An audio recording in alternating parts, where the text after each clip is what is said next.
Hello and welcome to the Ask Industry Podcast, episode 88. For those of you new to the show, I'm comedian Simon Caine, and this is the podcast where I interview the most influential people from the worlds of stand-up, comedy, radio, and today, the live circuit. But not just any section of the live circuit, specifically the one-liner live circuit. Milton Jones is a one-liner comedian powerhouse. He has a really strong work ethic and has an interesting approach to how he sees himself on stage as a cartoon rather than a comedian or a character act. I really loved getting into his writing process, how he feels about being turned down for TV shows, even at a level of notoriety, fan base and fame that he has, and why he thinks that is. We also got into his religious beliefs and how he thinks that impacts him off stage, but not on stage, and got into the inner workings of someone at the top of his game and at the top of the game of one-liners in general. I think most aspiring comedians can get a lot out of this, so I'm going to shut up and just let Milton talk. But before I do that, a very quick, cheap plug for my tour. Me and Milton are going on tour soon. That doesn't mean it's not us going on tour together. We both have separate tours that are happening in tandem, but at different sides of the country. Milton is doing a mammoth 100 tour dates, which is insane. Like, it's an amazing achievement for any performer, and as a result, he should be in a town somewhere near you. I'm doing a much smaller, but no less respectable 35 tour dates, although by the time this goes live, hopefully it'll be 40. Milton Jones' show is called Milton Jones is Out There. Mine is called Laughter is the Best Placebo. Both of them have been honed over the Edinburgh Fringe Festival this year. And this month I'm coming to Manchester, Bristol, Bath, and a whole host of other dates that you can find on my website, so please do go and check that out, and if you can come, please do. Milton is in Brighton, Bournemouth, Liverpool, and just check the website. I don't want to read you out every list of city that we're both coming to, because that feels a little bit too advertisey for me. Advertisey a word? It just feels too much. So if you want to come see either of us, I'll treat you like an adult. You can click the link and there'll be a list of all the dates there. If it's not there, from my point of view anyway, feel free to tweet me where you live, and if I can find a venue and I can find enough people to come and perform to, I'll definitely come. I don't know how Milton operates on his tours. I don't think it's quite as DIY as that, but maybe try it. Give him a tweet, tell him. I'm sure if enough people do it, he'll do it as well. So yeah, if you can't make my tour, please do tell someone who can. That would really help out the word of mouth advertising for what is quite frankly a very DIY operation that I run here. As you can tell, everything is pretty DIY that I do. So thank you very much for that support. If you're new here, please do hit the subscribe button. If you're old here, please do consider giving us an honest review on iTunes. But now, without any more delays, this is Milton Jones. I think the reason I started in comedy, because it was, up until that point, it was the only thing I'd shown any kind of talent for. When I started out years ago, comedy wasn't the thing it is now. It was a stepping stone to something else, and I thought I wanted to be an actor. And I don't think I was an attention seeker per se, but it was, as I say, it was the only thing I'd had any success with. Otherwise, do you know, when I started doing drama in school in the sixth form, some teachers thought a new boy had joined the school because they hadn't really noticed me before, and I suddenly realised that I was relatively better at this than I was at other things. But it was very unformed, and I was gradually creeping towards something I couldn't see. But actually, I don't even like the idea of having a birthday party sometimes, because I don't actually like being the centre of attention, bizarre as that sounds. There's probably something wrong with me, but I'm far more comfortable with quiet nighting as myself. But maybe it's the thing of the shy person's revenge on the world is the performing, and I can become someone else and then stop it and get on with the rest of my life. So do you see what you do as someone else then? Yes, it wasn't until, I did one-liners and stuff similar to what I do now, but I did it as myself. And sometimes it would really work and sometimes it wouldn't. But it wasn't until I stuck my hair up and put on a shirt and thought of it as a character, even though it had the same name. Actually, in a way, it would be better if it didn't have the same name, but it just evolved. And it suddenly became easier to write for because I thought of it as it and having a world of its own. So it wasn't until that all came together that it began to take off, really. And it was a cartoon with the hair and the shirts, or jumpers as they were then, were a signpost to the world in which he was in. So, yeah, because I heard you say the dumber the audience, the bigger the hair, or the larger the hair. Yes. Do you find audiences now know that and maybe get a bit insulted if you do big hair? I'm not sure audiences know that, but it is sort of still true. If I'm doing a difficult corporate where they might even know who I am, but it's going to be tough, I will gain myself 10 seconds at the top by doing big hair. So whereas if I'm doing a radio recording of something, people who come to see something, they know roughly what it's going to be like. It almost don't need the hair or the shirt, you know.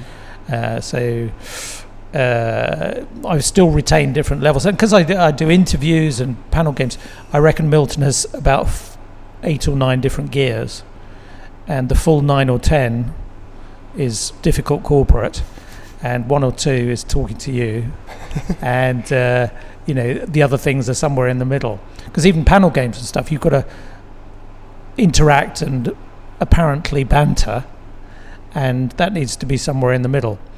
Isn't always easy to persuade TV people that I can be a normal person.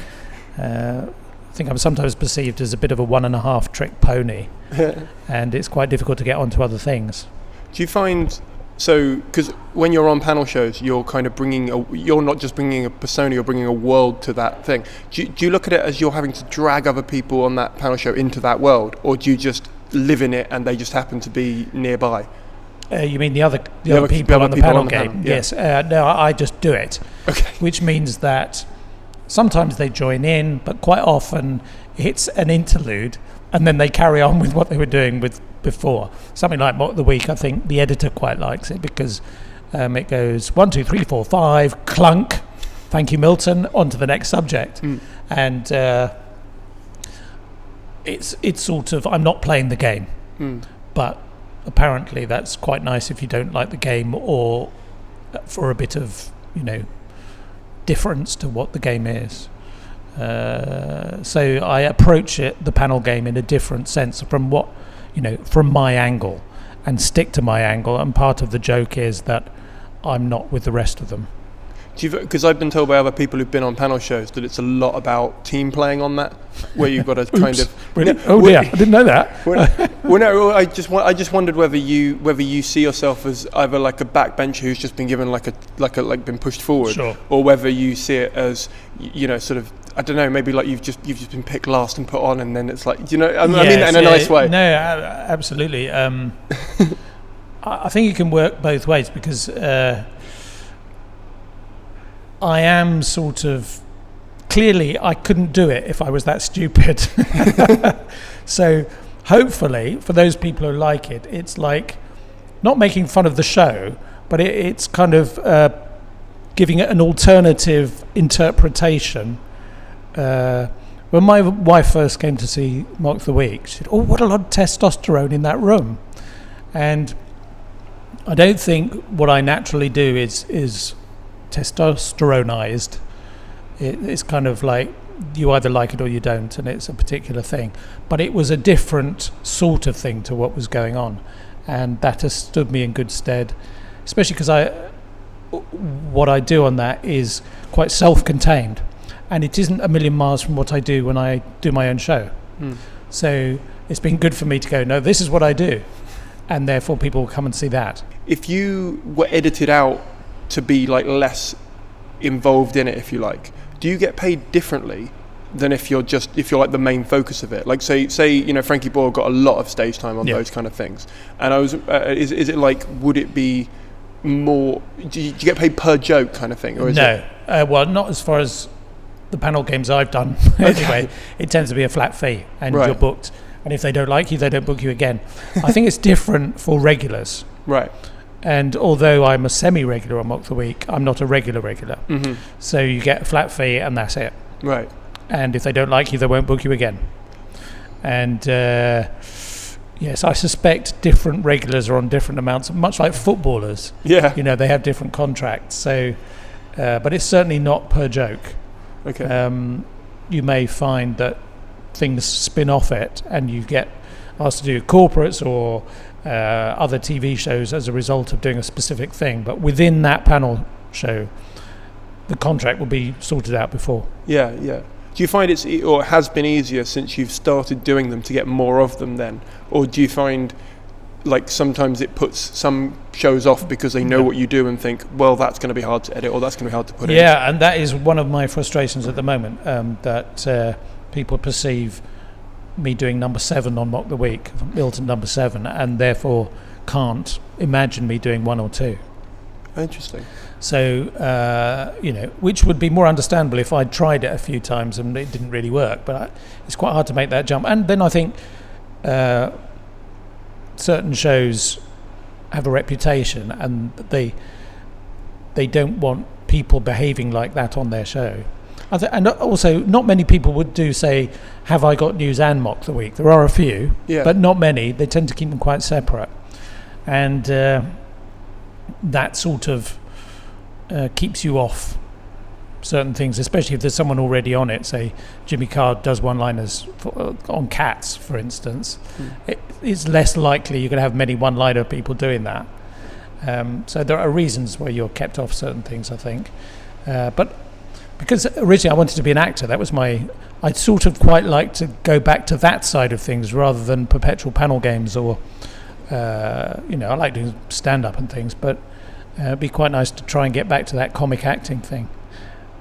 But that's been one of my frustrations lately, to try and get my own thing away on telly, and I've had several pilots that just haven't made it eventually. They let you down over a period of months, and by the end you've moved on to something else, so it doesn't hurt so much. But I still haven't quite cracked that, and I'd like to at least have a go at it.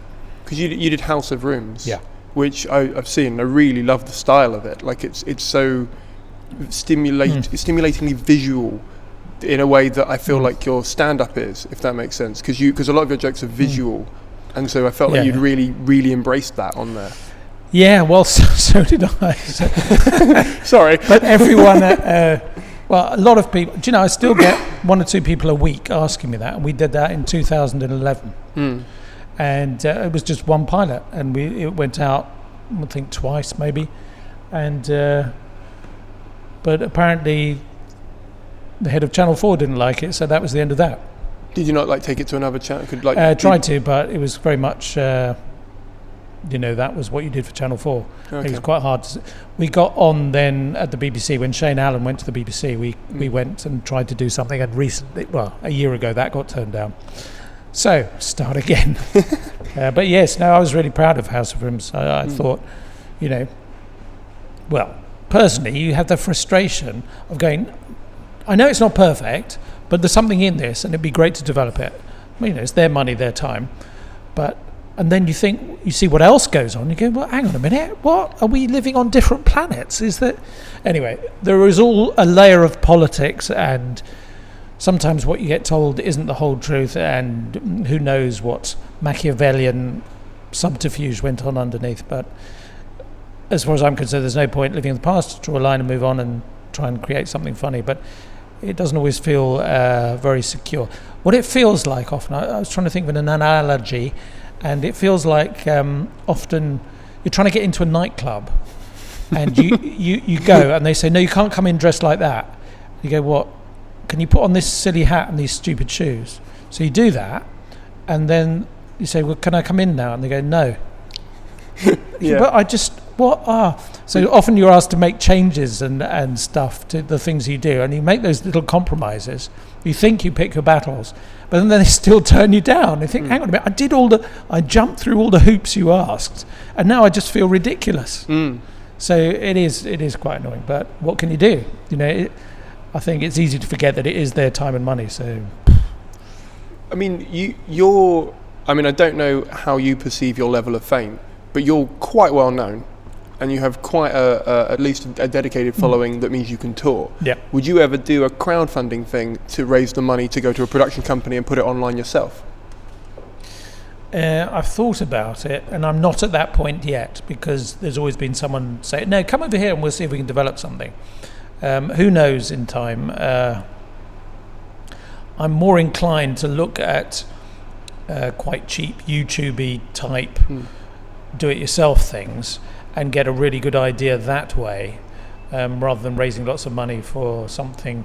So I think often with telly companies, they want to have invested something themselves, so it's harder to sell them something that's completely independent. Right.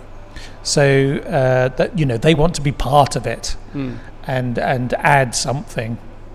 Some add more than others, but I think there's a reticence to not, that they won't take a risk necessarily on something they haven't been part of. And I've known other people do their own thing, and it'd be really hard to get away. So I'm looking into cheap stuff at the moment. But it's like do you think it's like an ego thing then for the commissioning end? Yeah, I mean, I suppose they've got careers as well, and they want to have things on their CV. And how much is it on your CV if you just buy something that already exists? It's like being a chef and buying a ready meal. It's it's not going to be a great credit to you, even if it is successful. So I can sort of, but to be honest, I hate meetings and all that politics. I just haven't. It's like the nightclub thing, and I just find my mind drifting off, and we've all got to say how excited we are to be involved with each other. And just is this funny or not? Okay, you don't find it funny, I'll go somewhere else. But please don't string me along for 6 months and waste my time. I'd much rather. That's why stand-up is so great, because audience, you speaking, they laugh, they don't. That's the end of it. Never mind all the sort of filters and focus groups and all the things that you've got, all those hurdles. I mean, it's probably a cliche now, but someone was saying that when they first were looking at comedy and television and they saw something bad on television, they thought, how did that get on TV? But now when they see something good on television, they think, how did that get on TV? Because they know all the hoops and the prejudice there is against new ideas, because they've never seen them before. Yeah. And it always wants to be like something else that is successful. Well, something I've noticed in TV is that a lot of channels want to sort of find the new face of something, and so they want to find usually a young face on it. And 99% of the time, I feel that's never as good as the person who's been going 15, 20 years. Just naturally, even if they've not had the best decade to get to where they were, they're still going to be better than the person going 3-4 years. Do you ever find that's kind of something that maybe gets in the way of you, that you've been around long enough that they kind of know you, so why would they? Yeah, I mean, there is definitely that. Everyone wants to discover the new face and the new thing, and that was one of the things we had with House of Rooms, is suddenly hitting a new level of what on the casting front. Say, well, can we have this bloke because he's really funny? And someone say, no, he's a BBC One face. You go, what? Well, I've only just heard of him. What do you mean he's a BBC One face? No one who watches telly cares whether someone is a BBC One face or a Channel 4 face or whatever it is. Can we just have the funny guy saying things? And there's a whole level of perception amongst TV executives about what's needed, when actually comedians and people involved in comedy get better and better and better if they're working. And someone who has no experience or very little inevitably won't be very good, or you'll be very lucky to find someone who's naturally good from the off. And they might look younger, and you might want a presenter, but that's a different job. Presenter's different, I mean, it has its own skill, but it's about the way you look, not how funny you are and what you're saying. And I mean, there are too many people trying to get through too small a door. And but I think you've got to be sanguine about it, in that things need to be balanced out in terms of gender and race and all that stuff, and that's sort of okay. I mean, a lot of mad decisions, but that it's been in my favour as a white middle-aged male for a long time, so fair enough. But I just want the chance, really, and if there's a gap in the door, I'll be. That was one of the things, because I was a club comic for 20 odd years, and then eventually I had a really good year of I recorded a DVD that went on Dave. I did about 5 Mock the Weeks. I did Michael McIntyre's Roadshow, all at the same time. And that sort of pushed me over the edge. But because I'd spent 20 years writing jokes, when I saw a producer after that and said, have you got any other ideas? I go, yeah, I have. I've got 20 years of ideas. Actually, I didn't say that, but it was like, finally. Yeah. And in a way, I think I have to keep sowing that seed now and not sort of relax and go, well, I'm here and come and get me. I have to keep sowing those seeds and writing those things and have those ideas, so that when the door comes ajar slightly, then I'm straight in there, and it may or may not work, but it's not because I haven't thought of something.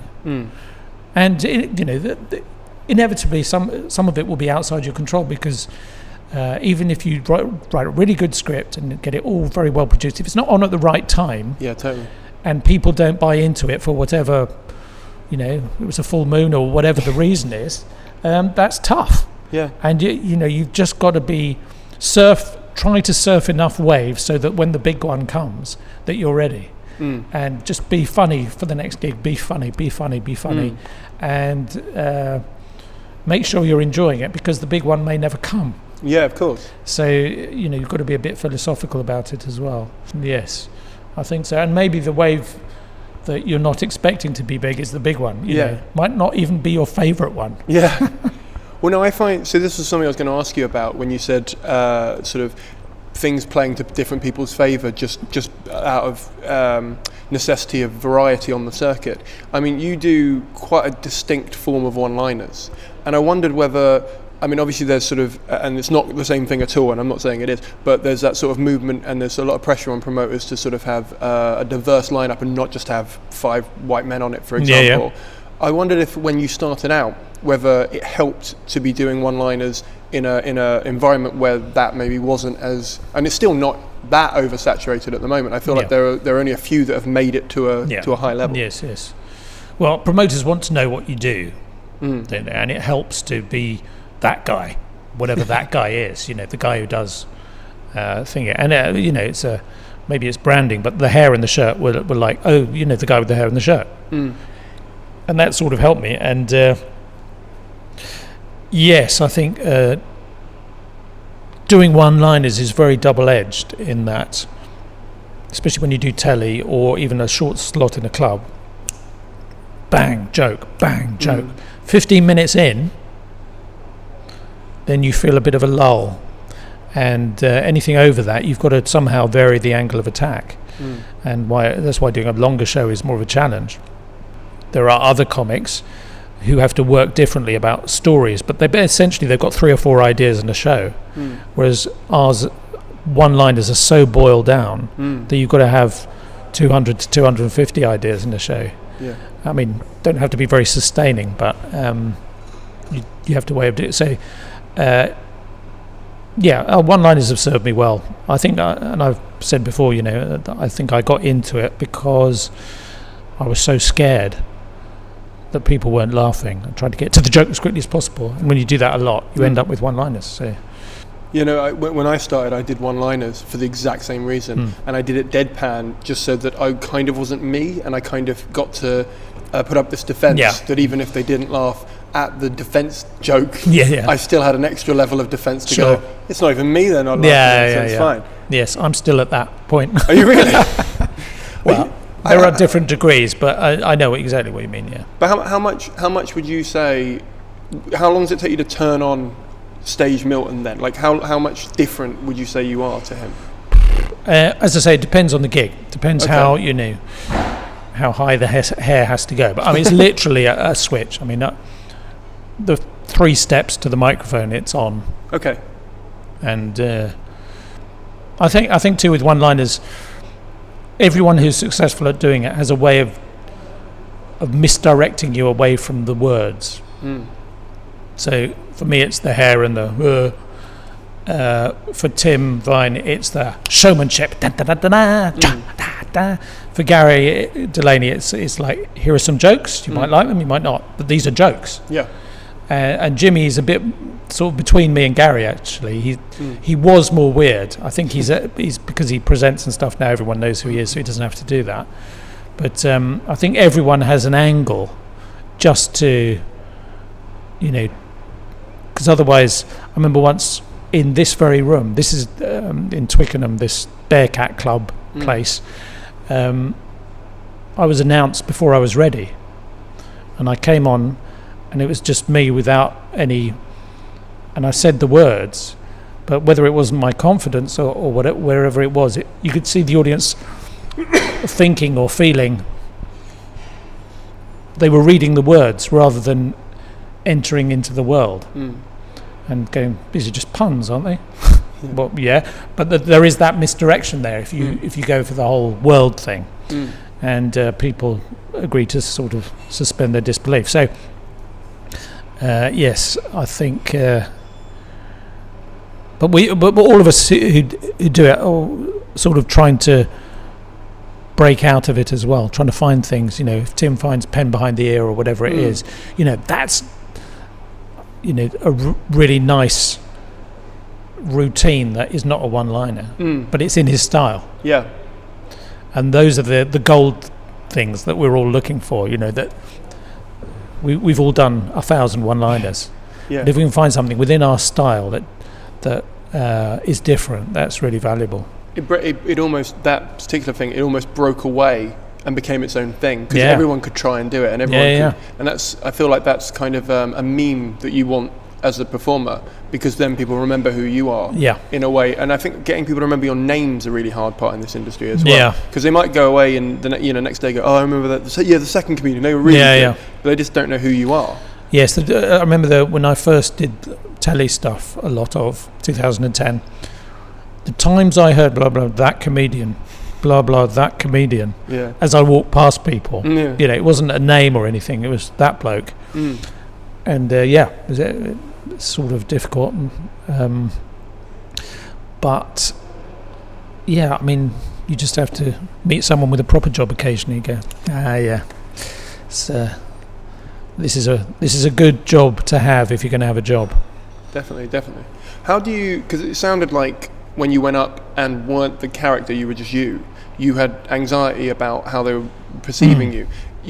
I've met you a few times, and every time you seem very calm and quite centered, and it might just be your mannerisms and how you talk, but would you say that, like, when you were learning to be that Milton, if you like, was your mental health okay? Were you dealing with anxiety? You know what I mean? Because you're trying to discover a side of you that you didn't even know was, or you're trying to invent a side of you.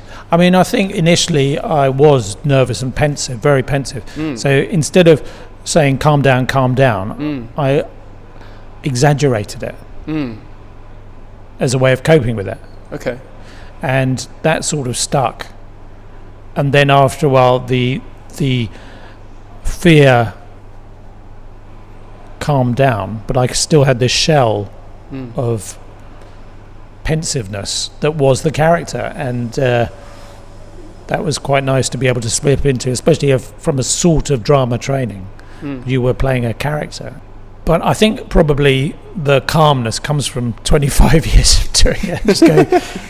It's like when I do a telly thing and I think it's brilliant, and eventually I watch it and it looks all right, but then when I do a thing, a recording, and I think it's terrible, when I watch it, it looks all right, and there's something, you feel different inside often to how it looks, and you just take an average across all those shows and go, is it going in the right direction? And don't just, it's like when you start out, you're always as good as the last gig you did, but you want to take an average really of the last 2 years to make any sense. And I think you just get fed up with being nervous and caring too much about the last gig, and that's where the confidence comes from, I would think. I don't know. I think I'm quite, I don't know what it is. I'm not an extrovert, and that I remember seeing Mitch Hedberg interviewed, and he said, "I'm not a storyteller. I'm just not a storyteller." I thought, I know what he means. I'm not one of those guys in the pub, that a raconteur. I'm just not that kind of person. So once you realise who you are, I remember Kim Kinney at the Comedy Store years ago used to run when after a show, he said, "That was really good, but who are you? Who are you?" And at the time I didn't really understand what he meant, but he meant who is that persona on stage, and what are the rules? What are the rules of that character? Yeah, totally. And eventually you kind of organically find it, I think, but it comes from hours on stage. Yeah. And there's no way around that. You can talk wherever to whoever about your inner clown, but it's actually doing it. It's the only way to do it. How do you... So you presumably could put on a work in progress and get a decent number of people in there that know what you do. Yeah. That you could try stuff out. But how... And I'm not saying... I don't want to use the word sycophant or anything like that, but you must know that they trust you enough that they might give you a bit of leeway on some jokes. Yeah. So how do you get decent feedback now? Well, yes, it's interesting. I was talking to someone recently and I was saying, I think it's really hard to get better once you leave the circuit. You write more stuff, you have to. But it's hard to get a higher standard. And I think a lot of people, when they graduate to television or whatever it is, stay at about the same level, if not dip. And there's something about the competition and the gladiatorial nature of being an unknown club comic that makes you better, because you've got to win. And yes, the audience that comes to see you is very pleasant for you, but if you suddenly chuck in a weekend at the Comedy Store, you suddenly realise that a lot of that tour material is not really okay to do on a Saturday night. Now, some of that's because it's longer and more conceptual, but some of it's because it's not up to standard, frankly. And you can get away with it on tour because people are there to listen and they're in theatre seats and they won't be wandering around. But if you've got to come with your A game, it's a slightly different load of material that you'll do. But on the other hand, it's great. I mean, that's what we were working for, isn't it? To get to the point where people came to see us. And it's great to, people say hello to me and they introduce themselves. Once a week I meet someone whose day is made, because they laugh with their dad at me late at night or whatever it is. And that's great. And that's, that's the sort of reward that hopefully I was aiming at. So I'm not complaining in that sense, but it is a dangerous place. And I was saying to you earlier about my having a director for a show and having one or two friends come in and go, meh. There are about 5 people I trust to say to me, I think you can do better than that. And they're not reviewers. They're people who sort of seen what I've done before, where I'm going, and and on the other hand, you don't want to be in a show where you always hate this 5 minutes. You want a show that you look forward to entirely. So it pays to have a team, even though it's a sort of lonely one-man job. I think the way of keeping the standard up is to let people tell you the truth about it. Yeah. And also, I imagine having someone come in from the outside will be able to help you gauge the level of originality in a one-liner, because there's only a certain number of ways, even with the surreal world you bring to it, that you can twist a phrase. Yeah. Do you ever find that you're sort of like questioning whether, is this something I've heard, or is this something I've organically forgotten about, and then you know what I mean? Like, yes. We've all been in the position of something that came to me a little bit too easily, that idea, and either I've used it before or someone else has used it before. And quite often I phone Adam Bloom. I love Adam, yeah. Yeah, who probably will know if someone else has done it. Yeah. And or if it's familiar. And then one or two other people as well. I'd try, and sometimes it does turn out to be similar to something someone's done. And then you've got to work out whether you came up with it independently or not. So, but I quite often, if it's similar to something, I lose heart in it and go, I prefer to do something else. Because Because the thing is, people come to see you for what they've seen before, but they don't want to see what they've seen before. I see what you mean. Yeah. You know, they might want to see the odd joke that you do again, but they don't want the same show. They like the comfort of the consistency of knowing what they're buying. Yeah, exactly.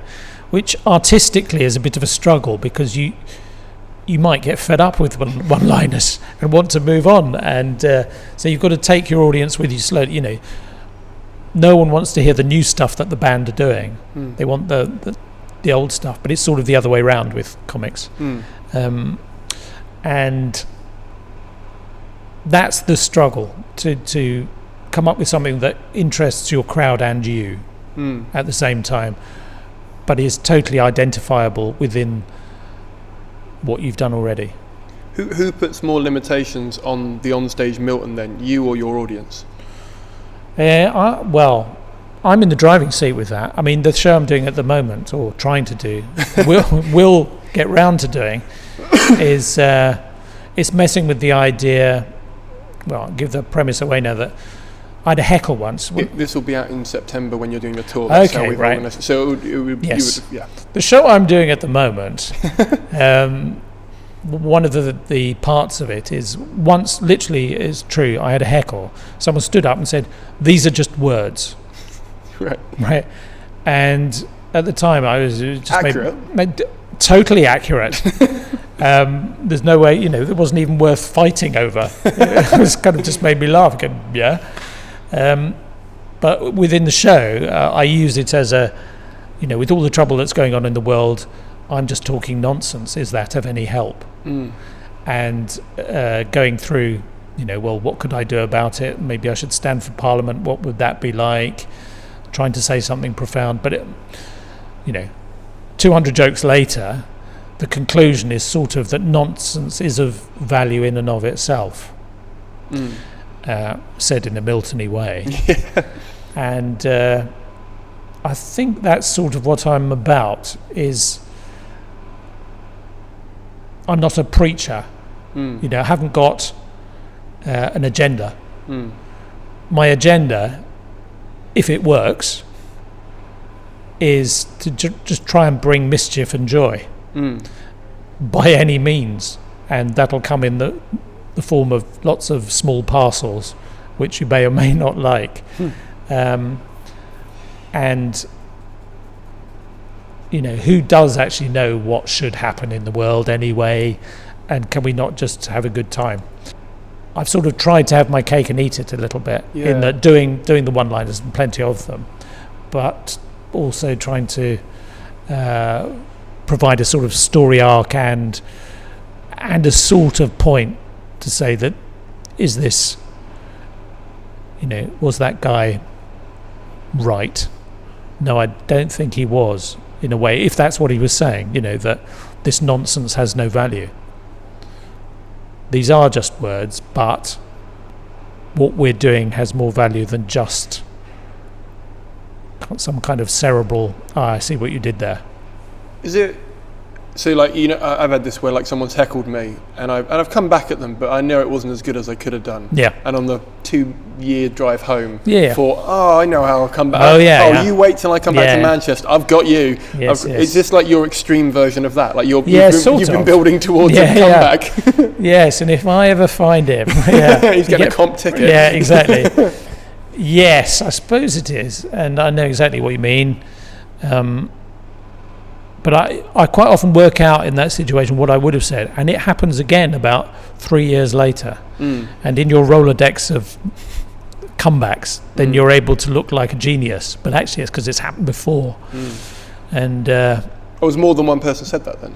No, well, actually, one person said that. Another person said, "What is this?" Which again was so like, it's an actual question. It's not a heckle. That's an actual question. It is. Yeah. And you think, well, how far back should I go? How far into the show was that? Yeah, exactly. I was about halfway through, and he was like, it's like dismay. What is this? And again, just made me laugh at the time. But it was such an existential question that's probably another show. Because you're one-liners are so well thought out and so written to the letter, to the syllable, that if you are interrupted like that, how do you find staying in character and controlling an audience and keeping them on side? Do you I mean, obviously you've got really good at it over the years, but like I was looking on YouTube and like people like Jimmy Carr have got, people have put together clips of comedian slams heckler, and you don't have that. Like there's no I mean, look at Milton slamming this. I quite enjoy dealing with hecklers in that don't come and do it though. Like you're not encouraging. I'm not coming and do it. No, I tend not to get them on tour. But I engage them in conversation. We talk about what was behind what they were saying, and like a therapy session. It is literally, and it's sort of not what people are expecting, because I'm not afraid of it, and if it shows 73, I kind of know how that works. And the interesting thing to me is talking to them about what they've just shouted, and they've spent 10 minutes trying to think of this thing, and now it's even because we're just talking, and they usually lose because there's I prefer to use someone's own weight against them rather than slam them. It's always awkward, isn't it, when you see a young comic heckled and they slam someone, and perhaps the heckle wasn't really that nasty, but I just think it's interesting just to go and just talk to the person, and if they're still stupid, then we've all got a number of bullets in our gun that we can fire. But you don't want to go straight to the gun. No, I don't think so. I think it's far more interesting to slap them around the face a bit first. If you say you had a heckler and you spent maybe 5-6 minutes talking to them about what it is that really hurts them inside, that means they want to do that, do you have to think, right, I can't do the next 18 jokes because that's 6 minutes and I need to be off by...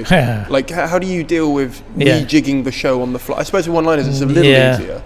Yes, it is very easy to lose track of time, for sure. Especially if you're used to doing longer shows. But I think I've probably got quite a good sense of how long things go on. Often what happens, though, when you do something really spontaneous, and especially if it works really well, it's really hard then to go back into the prepared, because it sounds quite wooden by comparison. But it's better to have the live stuff, because you can guarantee that when people walk away, they go, it was funny when he talked to that bloke, wasn't it? Never mind the months of agony that you've done on the writing of the rest of it. It was funny when he called my friend an idiot. Yeah, great. But those are the moments that not you live for, but you suddenly think, I am a comedian because I did that. You're a writer and you're an actor, but when you actually make something out of nothing, you're a comedian. Do you ever feel like you need to, because I find sometimes people get that sort of imposter syndrome of, I'm going to get found out sort of moment. Do you ever get that, and then like when that happens feel, no, I am a comedian, I am this? Sure. Quite often when I'm in a situation, a TV situation, or one I'm not used to dealing with, you have to do all sorts of little PR bits and pieces, talk about your garden or whatever it is, and they go, how did this happen? This is what I signed up for. So yes, and also in a corporate way, you're asked to put on the T-shirt of the company or something. No, I don't want to do that. Or you sometimes get put into awkward situations, and you're not quite sure how much they're paying for, really. But by and large, I think I wipe the slate clean when I go home and try not to think about it. And if there's a big issue I need to sort out for next time, if it happens again, then I make sure I sort that out in my head. But and quite often a bad night follows a good night. And you think, I've cracked this, and you walk on with super confidence, and But is that, because I always ask whether that's because you've set your expectation high because of the night before, or whether it actually was a bad night. Right. Yes. Well, it could be both, of course. Yeah. And yes, and conversely, you have a really bad night and you go in with all guns blazing and you tear the roof off, and sometimes. Yeah. But again, you have to take the average over all of them, don't you? Because people forget the good nights as well as the bad nights. The audience as well. So, leave it at the door. Are there any opportunities that you've taken in your career that you, if you could go back, would not have taken now? There are no big junctions I took the wrong turning to. I don't think. I mean, there are little jobs that you turned out to be a bit embarrassing, but you didn't have the information at the time. So you can't I think that's cheating, isn't it, to go back and say, I wish I hadn't done that, because the decision was genuine. So no, not really. No, and I think sometimes even if you make the wrong decision, the good things come out of it. No, I've been lucky with Edinburgh. I was lucky to get David Tyler, a radio producer who's done all my radio stuff, who's really good, and it's one of the 5 people who can tell me that's not good enough. Eventually I was lucky with Mock the Week, and I don't really believe in luck anyway. I sort of have a more spiritual view of life, but there's been nothing that I've gone, what did I do that for? That was a big mistake. I mean, I've been offered stuff that I'm glad I've turned down in retrospect, some adverts and things, and PR opportunities. Who knows? I may look back and think, I wish I'd done otherwise. There's certainly decisions like the House of Rooms thing I wish had gone the other way, but that was out of my hands. That wasn't a choice. You mentioned you got a spirit because you'd identify as a Christian, right? Yeah. And how because you don't talk about that on stage, really. No. I mean, you do some jokes about different religions and one-liners, but again, it's more about the wordplay than the religion itself. Do you find that impacts your... Because I know you do charity work as well and stuff. I mean, although there are communities who don't have that as well. I mean, how do you find it impacts you as a person and then on stage as a result? If at all.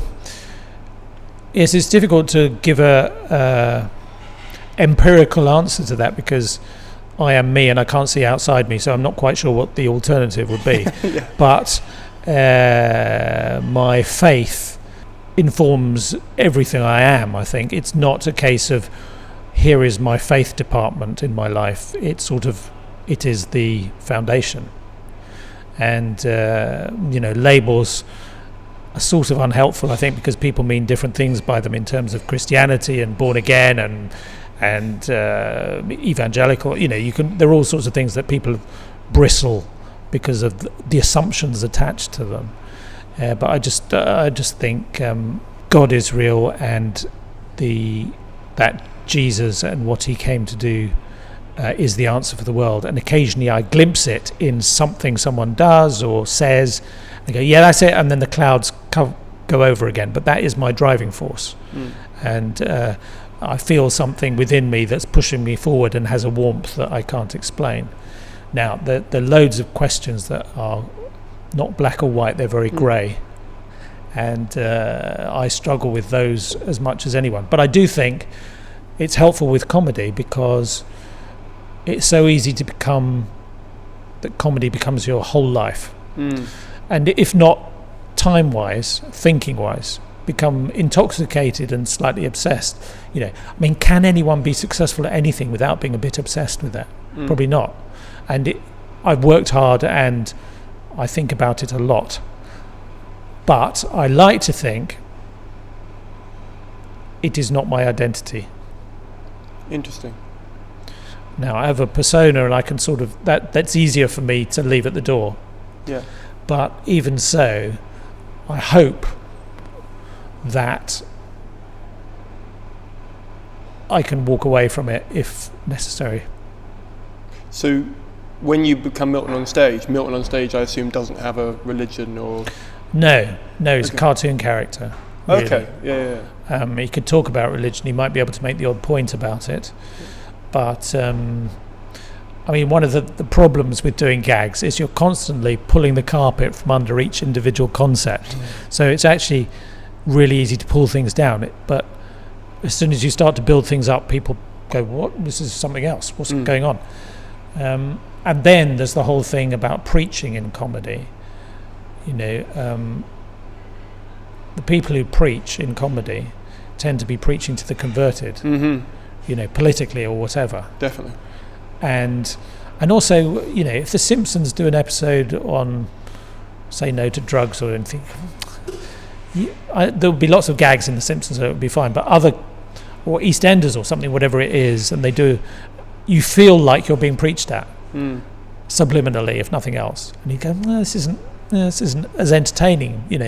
I'd just much rather go for the laughs and the entertainment. And that's not, from my point of view, I'm not saying people shouldn't or can't. I just prefer it when it's just silly, it's just daft, and it's not got a hidden agenda to teach us all something. But there are great people, Mark Steele, Jeremy Hardy, Mark Thomas, they all do a great job of making people think about other things. But I would argue that's not actually clowning. That's maybe it's being a comedian. It's make a satirist more. Yeah. Whereas I'm not doing satire at all. That's the Venn diagram has shifted completely. The rings of the Venn diagram are in different departments. Do you find, because like newspapers often, especially with a PC culture that's kind of been and a thought police culture that's been cultivated, they'll sometimes take, especially one-liners, because they're very easy to just quote, and take them out of the context of the gig and put them in an article and go, look how many rape jokes there are, look how many anti-Muslim jokes, or whatever it would be. Do you ever find that's, especially for someone like you who clearly none of them are about an agenda, they're all about the wordplay. Yes. You could argue it sometimes with someone like Frankie Boyle or Jimmy Carr that there's not a deep meaning behind it, but there's more aggression behind them than yours. Do you ever find that's annoying or even impactful on you, and you maybe get like Twitter hate or something? Sure. I think there's several things. Journalists are notoriously lazy. And nothing shows it more than Edinburgh and the 100 funniest jokes in Edinburgh. And you go, hang on a minute, some of these weren't even in Edinburgh this year. You've just copied this from something else. And also, context is everything. It's easy to take something out of a Frankie Boyle show and say, this is what he meant by it, but actually he was being ironic, or possibly quite not with Frankie, but. Journalists often start with the quote and invent something around it, I think, rather than start with the whole timbre of the show.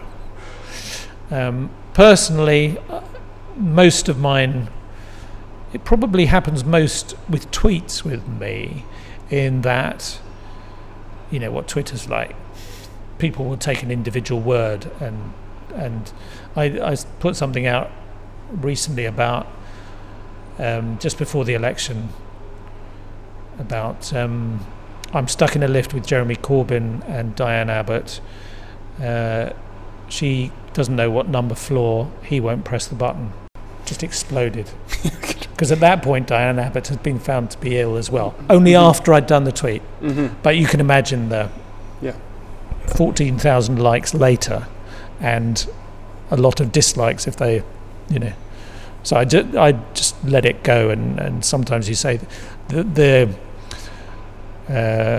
gag about tricky, isn't it, if you're in a mosque and everyone's praying and you really enjoy leapfrog, right?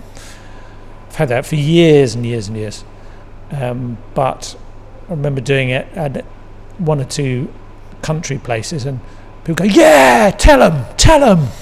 Go, whoa, no, this is, trouble with words on paper is people can add their own interpretation to them and sort of put words in your mouth or a tone in your mouth that wasn't there, and that's annoying, but I don't think it's my responsibility, because otherwise you'd never say anything. How do you decipher what's funny written down and what's funny said out loud? Because some things just aren't out loud, but the way some tweets are funny. Yeah. But if you write some gags, you will see the punchline before you read the whole gag, and that's the end of it. and trial and error. And I think after a while you get a better instinct for the writing of it, and you think, well, that will work as a tweet, but not as a gag, and vice versa. But yeah, always been taken out of context. Very annoying, very annoying. And the other thing, bugbear about, is when people write reviews.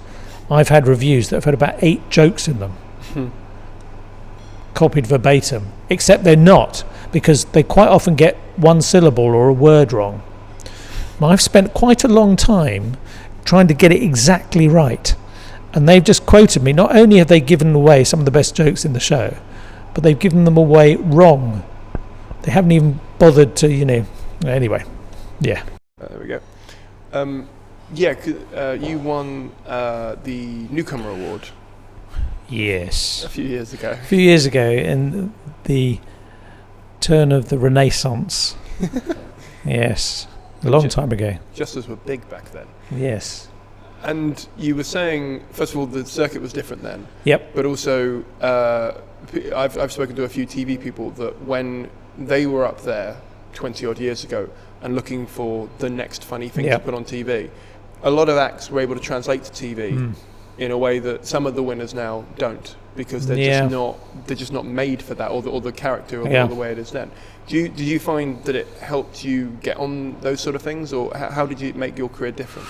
Winning the Newcomer in '96, I think it was probably the best thing about it. Was a boost for my own confidence. I was sort of on the edge of giving up or wondering what on earth I was going to do, but just having someone else say, no, what you're doing is good, carry on, was like a major confidence boost.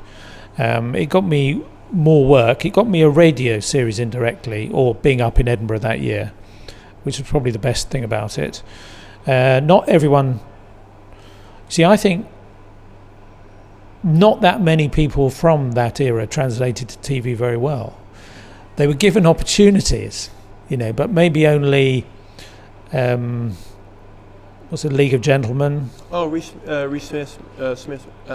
Pronouncing his name wrong, and he's one of my favourite writers. Yeah. The League of Gentlemen, Steve Pemberton and Reece. Yes. Yeah. They won the year I was nominated, and they did very well.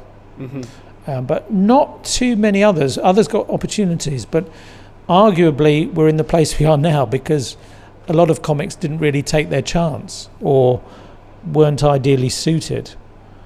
And I think doing an Edinburgh show is vastly different to doing a telly thing. And like we were saying earlier, just because you've broken through suddenly doesn't mean you did very well playing the banjo, but here's a violin, and it's not the same thing. And you're going to take, you might be naturally good at it, but you'll probably take a few goes at getting that right as well. And TV doesn't have that privilege, or it won't give you that much rope. So basically I got a load more work, and some people knew my name who didn't before, but more importantly I believed in myself, and that was helpful. But even in the 90s, there was not nearly as much on telly stand-up wise. There was very few panel games, or there was only the stand-up show. There was no Live at the Apollo, or and all that stuff.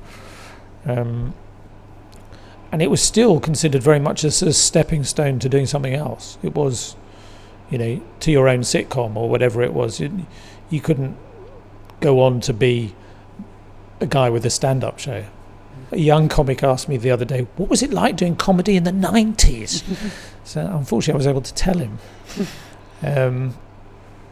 So yeah, it was a different era, but it was good for me. But I keep meeting people who were born afterwards, but anyway. Were there any other milestones in the lead up to that, or since that you think have either boosted your confidence or have made your career slightly go up another notch? Yeah.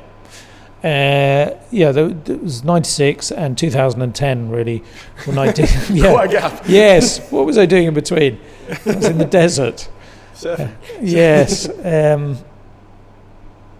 2010 when I just did lots of telly for several reasons, and that pushed me on to a new level. And it was because there weren't that many opportunities before, but I was just in the right place at the right time and with plenty of jokes in my back catalogue. And that all came together. I'd like to think that's not the end of it, but we'll see. Who knows? 2024, just around the corner. Yeah, no, hang on a minute. How many years was it in between that? So 16 years. Yeah, we'll see. You can't plan those sort of things. You've just got to be funny in the next gig. That's all you can do, really.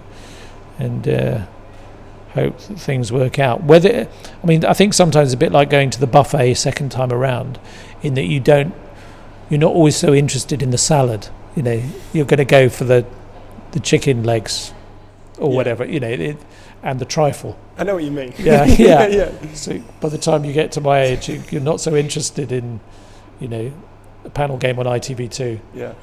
It's quite a Milton analogy, that one. Yeah. I like it. But you said this is the first time you're working with a director. I worked with the director Ed Gorn on the last show I did as well, on the last tour show. And I found it useful, although it sort of militates against a stand-up's instinct to share any kind of creative input. Actually, I'm playing 1,000-seaters. I need to have a good show. And I think what stand-ups do is they get very good at what they're good at, but they're actually quite weak at what they're bad at. And it's great to have someone to come in and go, why don't you try this? Why don't you try that? And some of what I'll do, I'll try the things he says and they'll get into the show. And other times I go, no, I don't think that will work. And I'll push back against it, but it will give me a clearer identity of what the show is and who I am. So it's thus far, very valuable thing for me to do.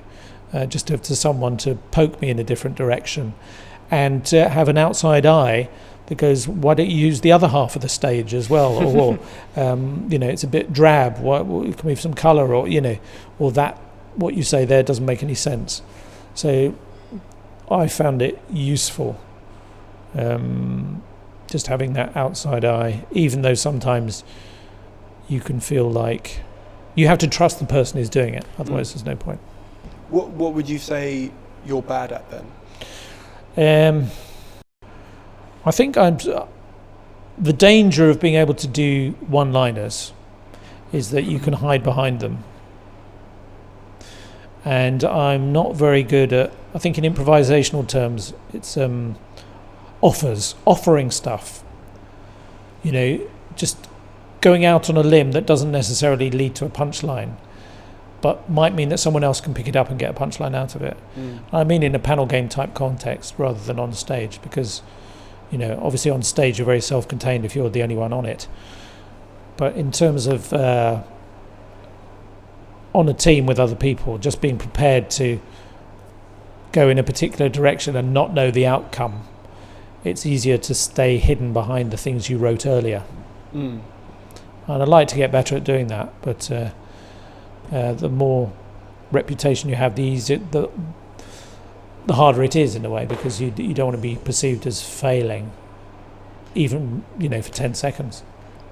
Is that failure? Because if you're still selling out and if you're still building that audience and they're still coming back, is the failure in your head? Because a lot of us can have that little voice that goes, sure, you're that 5 seconds that no one laughed when you were setting up a joke. No one wants to hear that again. Is it more in your head, or do you think that's actually like a thing? Or again, is it because you said even the 5 people aren't reviewers? Is it a case of you're having to put aside those voices and those critical people to go, actually I can do this? Yes. And they will wait 5 seconds.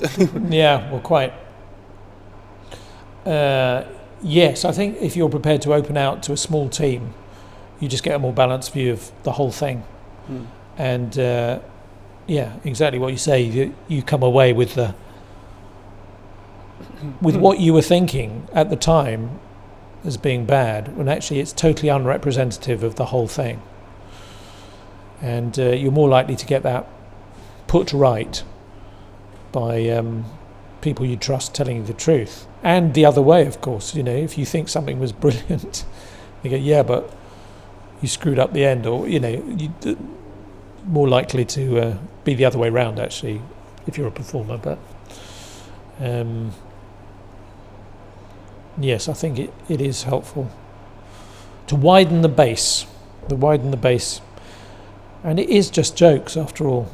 That's the thing I come back to in the end. At the time it's really important, and yes, you're walking a tightrope and maybe you won't get to the other end, but when you go home,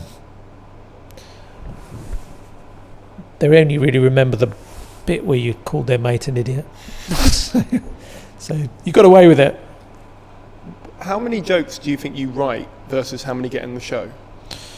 And that's different to hit rate. That's just how many you would. Sure. Yeah. Well, it depends if you mean jokes that aren't good enough to get in the show. Because if the show is on a subject, quite often I've got 50 to 100 jokes that are fine, but just don't fit.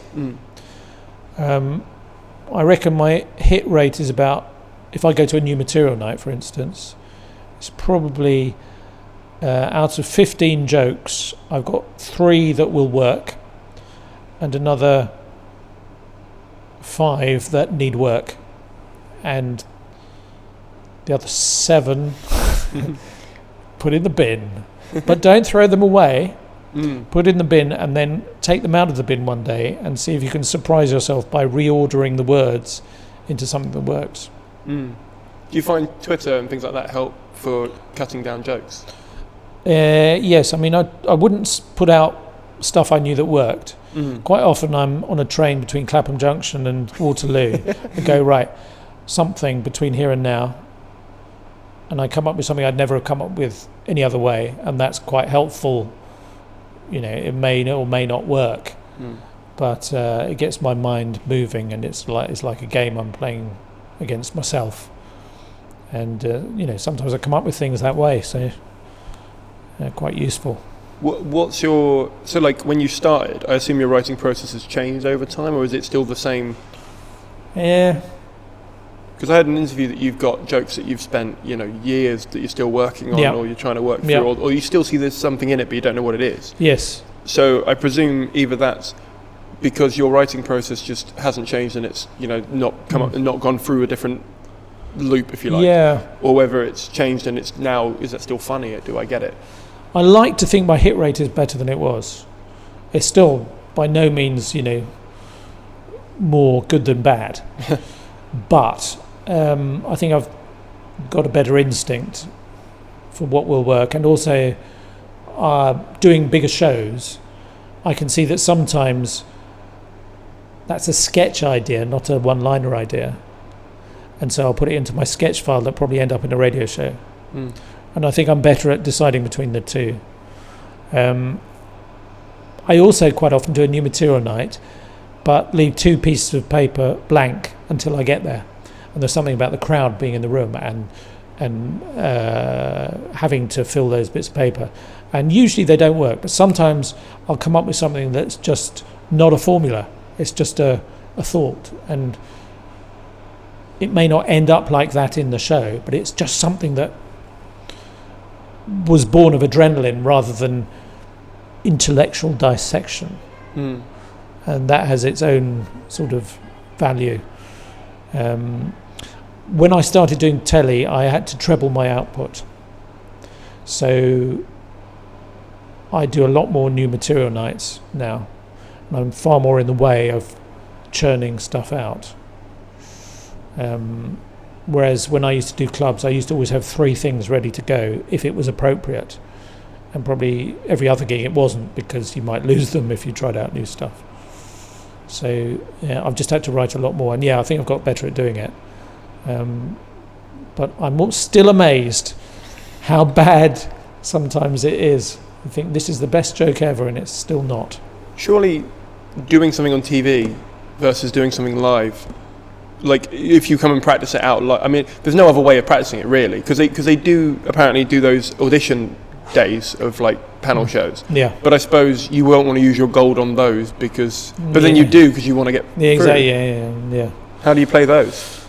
I haven't done one for a long time, thank goodness. It's tricky. It is very tricky because I remember we used to do auditions for adverts even, and they'd say, "Oh, just improvise something," and you'd improvise. That was lovely, thank you. And then you'd see something like what you'd improvised in the actual ad, but it wasn't you. And you go, hang on, I want no proof of anything. Yeah. But it's almost a risk you have to take. Frustrating, but illegal. Illegal, yeah. But how do you prove it? That's the thing. Because they just know we had that idea before. Well, that's the end of that. Do you ever have that with jokes? Like yeah. Plagiarism. That was when I was mid-90s, just getting going really, before 96. Someone shouted plagiarism at me in a club, and I said, what? I was only on the edge of knowing what the word meant, let alone. I said, Joe Pasquale did a load of those jokes last night on telly. I mean, it wasn't just me, it was a sort of who's who in the circuit karaoke thing. And then I used to have a gag when the boys in the playground found out that I had a potentially fatal allergy to peanuts. They used to shove me up against a wall and play Russian roulette with a bag of Revels. Doesn't really work now because they don't do the peanut one. But Revels came out with an ad based on the deer hunter playing Russian roulette. Someone did an article in The Guardian about it and asked for my comment. But there was nothing you could do. Just, it was one of those things. And there are plenty of, the latest thing was it's not the same, but the Britain's Got Talent, the Timkins review thing. Yeah, it's very frustrating if you're on the end of it, especially if you're less well known. I think once you get to a certain stage, people go, oh, he's copied your thing. But if no one's heard of you, you're always assumed to be the guy who's whining. Public don't care. I've always said I don't want to be famous, but I just want to be well known enough that my criticisms are taken constructively and not as jaded comments. Yeah. Because I find at my level, if I do say something negative against someone else or I have something to say, they go, yeah, but you just didn't get that. And it's like, well, yeah, but I actually have an opinion as well. Yeah. I don't see why it should be invalid just because I didn't get the opportunity. Yeah, it's not easy because it is infuriating. I assume you would be able to ring up a comedian or be able to get hold of them if you'd been told they'd stolen something. But is it worth even... Well, it depends who and when. I mean, if it's someone I know, it's probably a mistake. Or they've come up with exactly the same thing. Like another one-liner person. Yeah, because I know Stuart Francis. I know Stuart Lee. But Stuart Francis, Tim Vine, I know Gary a bit. But I know them quite well. And inevitably we will come up with similar things. Yeah. Inevitably. And I enjoy their shows, but there's part of me going, I'm going to see something that's going to be a bit like something of mine, and do I really want to know that? But then there are people who are notorious for it, and you kind of know it's coming, and you might call them out on it, and they either go, it doesn't matter, or they'll say, they'll be in denial that no, they thought of that as well. But usually if you look at the set of someone who steals jokes, big joke, clunk, and the clunk is the one they wrote themselves. Whereas the rest of it all belongs to someone else. But we know who those people are within the business. There are a few who've been successful, but we still know who they are. So that's a thing in any industry, isn't it? The admiration of your peers is something that's almost bigger than the admiration of the general public. Yeah. Which has led to some dubious television decisions. But anyway. Do you find if you're on the same, because I used to do, so if I was doing one-liners, or when I was, way back when I started, I would try and go on early in a lot of gigs because I worried that I was covering so many different subjects. Yeah. I didn't want to, to have to not do a joke. Yeah, I sort of know what you mean, but also I think it's quite hard for one-liners to start, to be at the top of, or to MC. Oh, okay. Yeah, to open a gig. Yeah. Okay. You need a certain amount of warmth in the room, or just prepared to go with jokes. And middle spot is what you want probably. Because I think it's quite hard to close as well. If someone's done a lot of shouting and swearing, come on and here's some clever words I wrote. Good luck with that. So. Do you find the warmth then comes out in your tour show, or do you have a support act to stop that from happening? I do 15 minutes at the top as a character, and the character this time is going to be me dressed as Great Britain. Okay. Yep, lots of geography and Brexit jokes, I think. Just a little door in the middle. in the Peak District. Nice. Yeah. Anyway, and then I've got Chris Stokes doing 25 minutes after that. Oh, yeah. Then interval, then me for an hour and whatever in a second. So that's how I don't do my tour shows. I quite like going on first and do 15 minutes. Because it says, hey, I'm here, this is a show, and it allows me to do something different as well. But yeah, I mean, because I get kids and families and, it's quite a pantomime-y sort of crowd. I quite like that because of what I've... A lot of Radio 4, which the average age is 84, and Mock the Week, it's sort of the other end. So there's a real mixture of... And it just looks an odd audience, it looks like a school's event or something. Yeah. These are the last quickfire questions. Yep. So quickfire for me, take as long as you like, but there's only a few of them, so it'll be fine. What are the best books on stand-up or writing that you've ever read? I understand. Now, I've never read the Steve Martin one, but I've heard that's good. Born Standing Up, that one? Yes. Now, I stay away from stand-up books. It feels like a busman's holiday. Okay. And I hear the Frank Skinner one's very good as well. I read Conversations with an Agent. Okay. No, that which isn't stand-up, but we've all been there, and agent talk. Everyone's very excited, etc. Other stand-up books, I don't think I've read many. When I stop work, I don't really want to read about it. That's fair enough. Yeah. Who do you think is the most underrated person in the comedy industry? Well, there are several, and of my generation, because I would say Terry Alderton, Simon Munnery. I think Ben Norris is quite underrated as well. I don't think he's been stretched, but I think he is quite underrated. And Adam Bloom. Yeah, good call. If you could go back to your past self before your first gig and give yourself one bit of advice, what would it be? Be patient. Sort of a boring thing to tell anyone, but in fact I could be very impatient if someone told me that.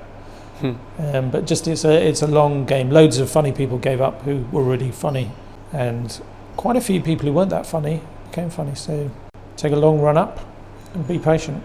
I would normally ask what's the best bit of advice you've ever been given, but would it be the same thing? Whether I've been given, I think probably, and I can't remember who said it, and it was with regard to doing telly bits and pieces. Do what you do. Don't try and do what the other guy, First time I did Mock the Week, I tried to do a David Mitchell rant. Pointless, because I don't do that, and it's not going to be good. And the reason you're booked to some extent is to do what you do. So for goodness sake, just do what you do. Don't, just because you've changed medium, suddenly become someone else. You'll only be able to do what you do. All right, well, thank you very much for coming on. Pleasure. That was Milton. I've met him half a dozen times in the last couple of years, and every time he's just so honest. And what I've learned, actually, and this is slightly off topic from the podcast, but from a lot of personal events that have happened to me in the last 2 months, I've learned that someone can only be as honest with you as they are with themselves. Doesn't mean they will be as honest with you as they are with themselves, but that's the limit of honesty you can get from someone. And I feel like Milton is someone who knows himself very well and knows his capabilities, but also knows what he's doing and is able to articulate that very well. And as a result, is able to answer questions very honestly and very openly, even down to talking about how some of his material isn't good enough for club sets and is good enough for tours. And I just felt like he's so aware of the business side, but also aware of himself. And I think that's a really key trait of most comedians that I know who are full-time and do this as a proper job career thing. So I'd just like to take a minute and thank him for taking part and for being so honest about that. If you enjoyed this, please do give him a tweet and say thank you very much for taking part, and at me in it as well, so I can say thank you for doing that, because that really helps out, and it helps so that future guests know people are listening and that we have a community around this. That means that people actually want to talk about what we're talking about here and talk about the subjects and the themes. So that would really help.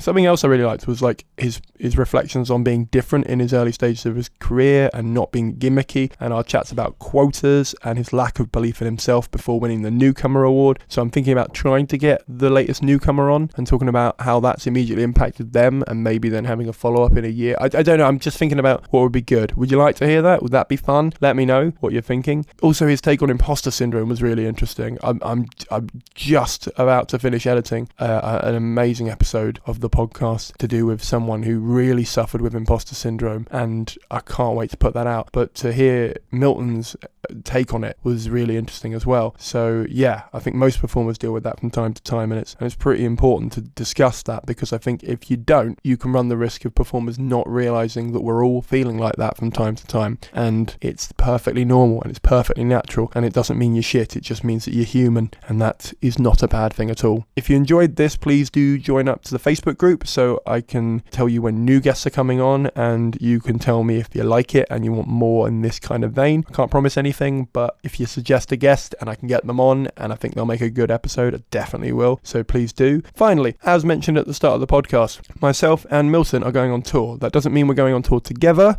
that means we both have tours that are running in tandem but separate to each other. Milton is doing a mammoth 100 tour dates, which is insane. Like, it's an amazing achievement for any performer, and as a result he should be in a town somewhere near you. I'm doing a much smaller but no less respectable 35 tour dates, although by the time this goes live hopefully it'll be 40.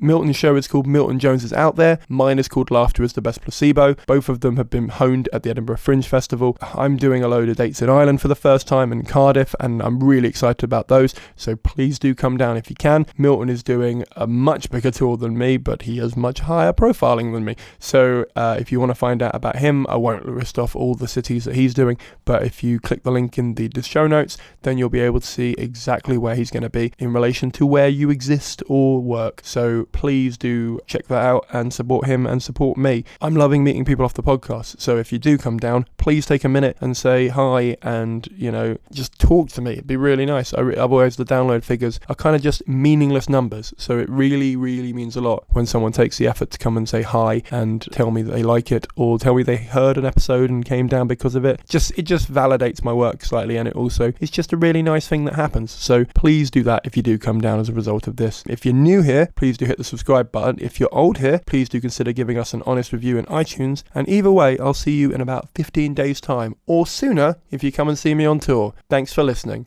Bye.